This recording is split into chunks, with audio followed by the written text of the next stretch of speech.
we speaking from Bangladesh. Israel, don't forget our history. We are Muslim. Don't forget our history.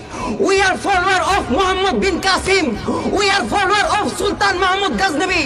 We are follower of Khalid bin Walid. We are follower of Hazrat Ali radiallahu ta'ala anhu.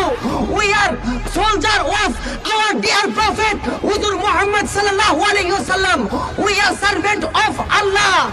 If we want, we can destroy Israel, and very soon we will remove Israel from this world map. আজকে বাংলার জমিন থেকে আমরা ঘোষণা দিচ্ছি, Israel ভুলে যাস নে, আমরা মুসলমান। আমাদের ইতিহাস সালাউদ্দিন আইয়ুবের ইতিহাস, আমাদের ইতিহাস খালেদ বিন ওয়ালিদের ইতিহাস।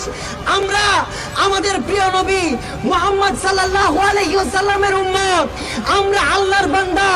আমরা চাইলে ইসরায়েলকে ধ্বংস করে দিতে পারি এবং অতি শীঘ্রই এই পৃথিবীর জমিনে, এই পৃথিবীর মানচিত্রে ইসরায়েল নামের কোন রাষ্ট্র থাকবে না। আজকে আমরা এই বাংলার জমিন থেকে ঘোষণা দিচ্ছি, আমরা বলতে চাই, ইসরায়েল যেভাবে মুসলমানদেরকে হত্যা করছে, ফিলিস্তিনে যেভাবে মুসলমানদেরকে নির্মমভাবে হত্যাযজ্ঞ চালাচ্ছে, তারা বাংলাদেশের মধ্যে রোহিঙ্গারা